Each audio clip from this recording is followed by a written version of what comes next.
What's good, gamers? Aquilon here, and of course, welcome back to each and every one of you.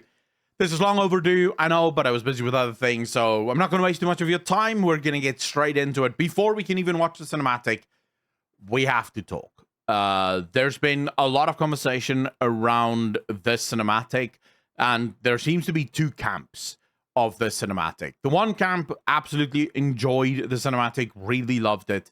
The other camp, this is just more of Anduin crying.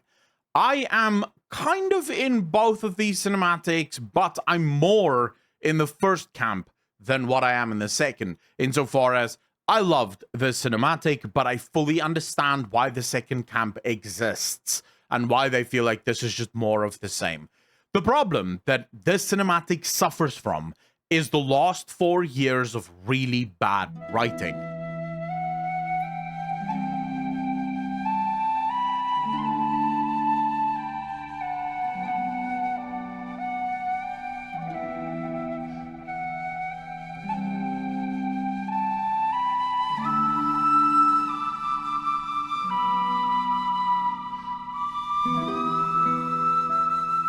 In BFA, in the opening cinematic of BFA, we saw Anduin for the first time basically coming face to face with one of his biggest fears, and that is that he is not his father. You know, he stands there with his sword and he wills on his people and he tries to fight, and Cao Fang, you know, absolutely fucking body slams him to the ground. And in that moment, he realizes, I don't have the strength, the raw power or skill to go up against these warriors.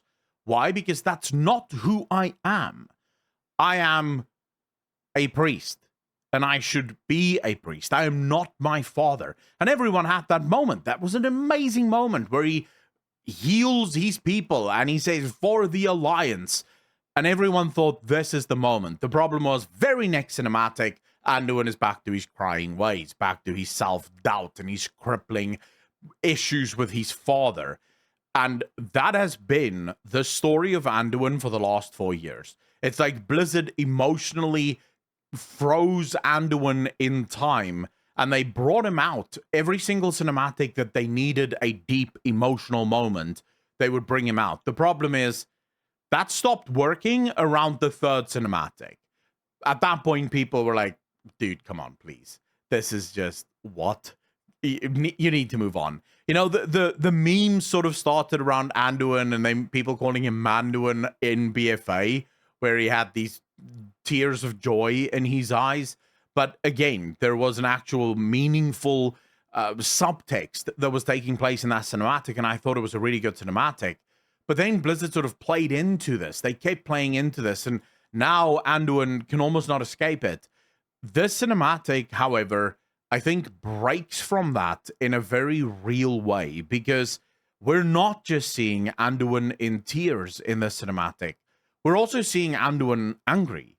It's almost gone from just tears to anger, and such a deep anger. And everyone has felt that. Every guy that is honest with themselves have been so angry at some point and so incapable of actually giving release to that anger that you just sort of, you start crying as a result of the anger, and you know that you can't stab Thrall because he didn't actually do anything wrong, but you want to do something. So I got a lot more a sense of helplessness. He knows what he needs to do, but he hates that he can't do it because the enemy that did this to him has already fallen. So he can't actually take revenge for what has happened to him. But I do think that this cinematic ultimately suffers from 4 years of very bad writing. Now, I'm going to ask you throughout this analysis to suspend your reality and view this cinematic in a bubble, in a vacuum. Don't think of the last 4 years. Think only of this cinematic and what this cinematic means, and sort of look at this cinematic as the culmination of the events that transpired around Anduin over the last 6 years, from Legion and onwards. And this really is that moment, and hopefully the moment that Anduin finally comes into his own. So let's get started.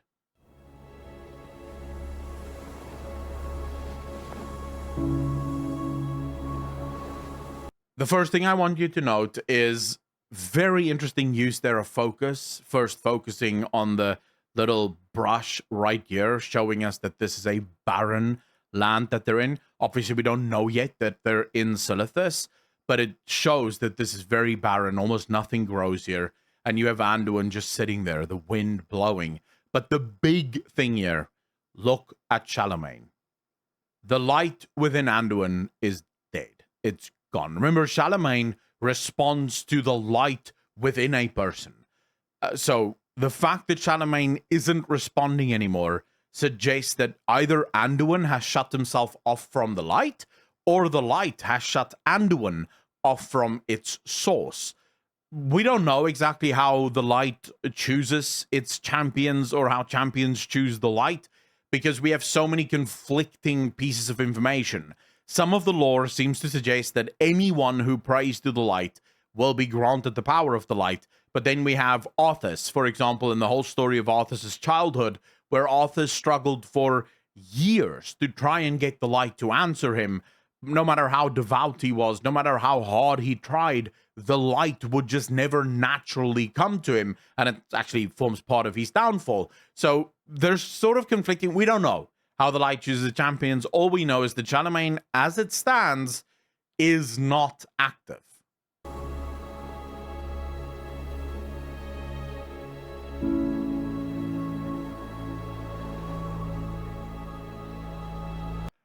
I love this scene. It shows Anduin dirty. His lips are completely chapped. It shows that he has not been anywhere near a civilization for a while. His beard is also very gruffy and just growing. He has truly stayed away from everyone. And I mean, this is phenomenal graphics, by the way. But I love this. So far, really, really good. Also, him using Charlemagne just in the ground, because right now it is just a sword. There is nothing special about Charlemagne at all. Here we get the first big thing. So it shows us that Anduin, when he closes his eyes, this is what he sees. This is what has brought him to this place. This is why he is here. Anyone that have sort of been arguing about this back and forth, what is the blue? It's Azerite. What we're seeing here is Azerite. It shows us in the story this is Azeroth, because Azerite has these exact same colors. But the red tint is what I really want to look at. It looks very similar to the colors of Gorobol, the sword of Sargeras. It had that color. And this seems to show maybe some kind of infusion took place. Maybe that is exactly what Sargeras tried to do. By sticking Azeroth with his sword, he was infusing her with an extra layer of power, maybe because he was trying to get her to break free from her prison. But yeah, just wanted to point that out because I saw a lot of people speculating about, oh, this is the Void or this is that. This is Azerite. But the red tint at the top there, you'll see these red, dark red flames coming through. That looks very similar to Gorobol. Anduin.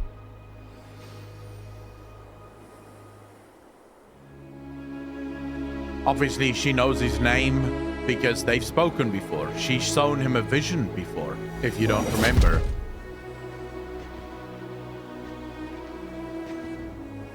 Now, I want to say the fact that Thrall shows up right there. First, we see that it had to have been some kind of portal that Thrall showed up with, meaning they knew where Anduin was the whole time. That's why Thrall literally showed up right behind him. They never lost track of him. He thought that he was gone, but they knew, and they gave him space. I thought I'd just mention that. Really good shot there, very much harkening back to the days of Arthas. If you remember the Arthas opening cinematic, or the Wrath of the Lich King opening cinematic, you have Arthas in the snow. Very reminiscent, like a very similar shot to that of the Arthas one.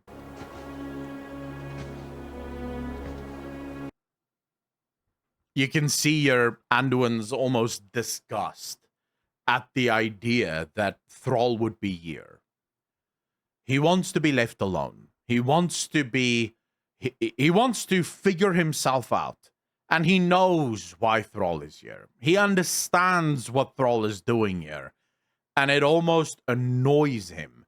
Which, I guess, speaks to his mindset. It speaks to where Anduin currently is. He just wants to... He doesn't care anymore about being the King of Stormwind. He doesn't care anymore about the Horde or the Alliance or any of that. He wants to make sense of himself. And this is him being interrupted. Very good. The graphics in this is just phenomenal. You're here to tell me we don't get to hide. Is that it? I mean, time. Now, you can see that Anduin is much older. You can also start seeing the grey in Thrall, suggesting that a lot more time probably passed since Dragonflight, even. It's going to be interesting to see these models in game, very specifically Anduin's model. Like, they have to make changes to Anduin's model, right? You needed time.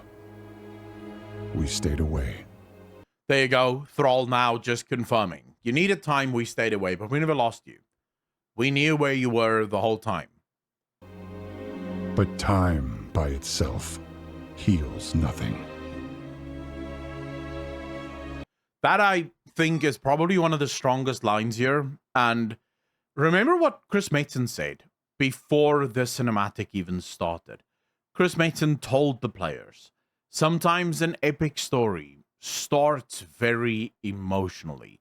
And I think Mason, for all the faults that Blizzard may or may not have had over the last 6 years, it's not Mason's doing. And I think Mason as a person, if you look at all of the characters that he has ever written, Mason's characters are badass, and he loves the badass characters. So I think this is a very important line from Thrall here. You needed time, but time on its own heals nothing. And that is true. Just being on your own, and specifically not being surrounded by people that can push back against your worst thoughts, because that's usually what happens when you go through these traumatic experiences. You'll start having very, very bad thoughts. And I usually call it reasoning around your own asshole, because that's effectively what it is. You'll just go in circles and circles and circles, and you sort of need people around you to go, wait, you're just, what you're doing right now makes no sense. You're just arguing for, or debating for debating's sake with yourself. So now Thrall is stepping in and saying, listen, it's time for you to return to people that can actually help you figure this shit out. Again, the anger shown by him gripping the sword, loving it so far. You didn't just come here for me. It's the visions. You've seen them. I suspect many have lately. That is an interesting line to me. I suspect many have lately. Suggesting Azeroth truly is speaking to all of her children right now. Reaching out to all of her children. I wonder if Blizzard is going to form some kind of player vision. Like maybe the player gets visions as well, or maybe the player hears, you know, like the whispers with N'Zoth, where N'Zoth would at one point just start whispering to the player. I wonder if Blizzard could start doing that for Azeroth. Like, you'll just be playing and then Azeroth just whispers stuff to you. That would be really cool from a gameplay perspective.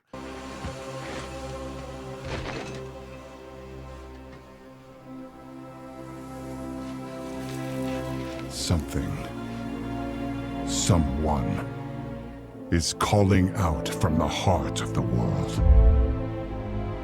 Like a voice from a dream. I don't know what to make of that reaction. Like, Thrall's reaction there as Azeroth sort of has this pulse. I don't know if that's a pulse of power, but it looks like something trying to break free. You know, if you were to try and signal in visual form something trying to break free, though, that pulse would almost... That's what you would... I think that's how you would make it look. And that might be the reaction that Thrall had as that power surge. Because remember, Thrall's a shaman. He's very much connected to the earth. So it might be that as Thrall was touching the earth, and Azeroth was sending that really strong pulse of herself out. That's the reaction he had? I don't know. You can let me know in the comment section what you think it may or may not be. Something dark is coming, Anduin. The world needs your light again. I love Anduin's reaction there. If you go back to Anduin's facial reaction in this moment, like, again. Just look at that. There's an instant sort of a jerk reaction to being touched. Firstly, showing us that Anduin hasn't been touched in a very long time, and I don't mean sexually, but that also probably.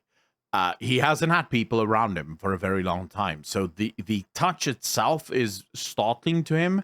But then also immediately the flashbacks to the moment that he managed to break free from the jailer.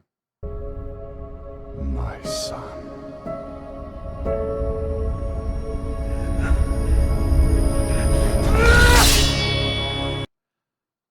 I don't know if Blizzard is doing this on purpose because they keep giving the part of the audience that thinks Arthas and Anduin is actually related. They keep giving them more and more pieces of information and evidence to believe that, because this is Arthas' shot, right?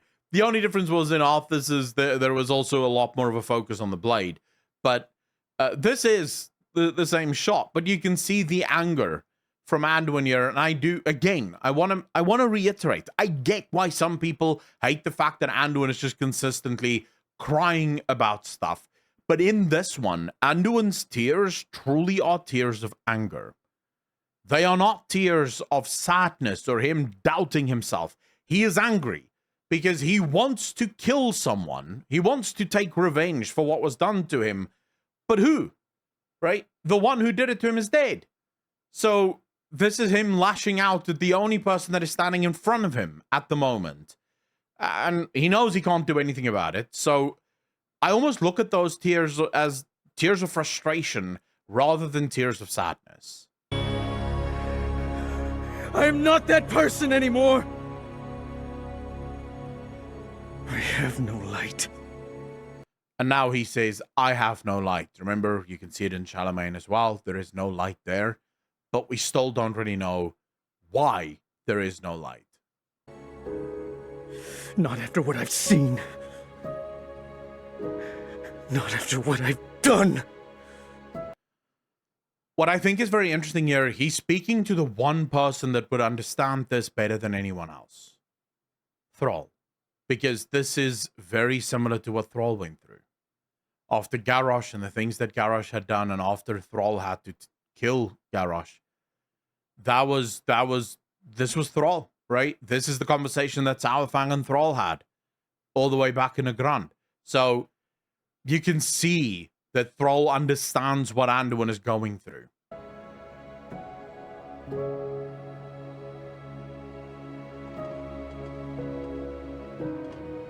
It's interesting as how Thrall looks at the blade, and I'm not sure if he's looking at the blade because Anduin is shaking, suggesting to him that Anduin is weak. Probably is weak. I don't think he's eaten for a very long time. But maybe he's noticing that the blade is completely powered down. That's maybe the point here. And you can kind of see tears in Thrall's eyes as well there. If you look very closely, those are teary eyes. Like, Thrall understands exactly what Anduin is going through here. You are not your past, Anduin. And Thrall, of course, knows Anduin will not do anything to him. I trust you. This is very powerful. The last words that Sylvanas said to Saurfang was, I trusted you. And then she killed him. Thrall now stepping in and saying, I trust you. He knows that Anduin heard those words. He understands what those words mean. And Thrall understands that what Anduin needs here isn't to be coddled. What Anduin needs here isn't to be told, you're enough, you're this, you're that. The reason Anduin can't wield the light is because he's afraid. Actually, I may have figured that out. It's not that Anduin can't get the light. It's that Anduin is afraid. Remember, after Anduin bubbled us in the maw, Zuval looked at Anduin and he said, interesting. No, I have exactly what I need. And then he took Anduin. So Anduin's fear right now is, I can't use my power, because if I use my power, I may actually invoke something far more dangerous, or I might do something. I don't want to go anywhere near any of that. And Thrall's words here, I trust you, meaning you can use your power. We both know that you will always wield it for the good of Azeroth. Is actually, like, maybe I actually did just figure that out. And you can see that has an effect on Anduin.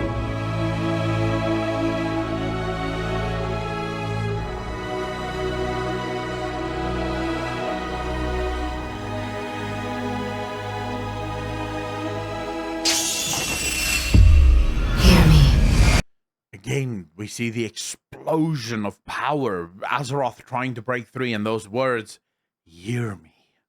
So good.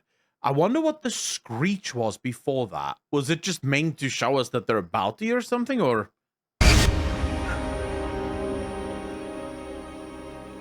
Okay, no. You can hear the pinging sound as if your eardrums were just heavily stressed.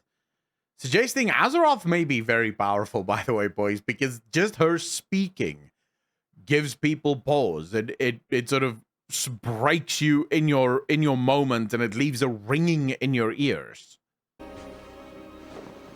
They're getting worse.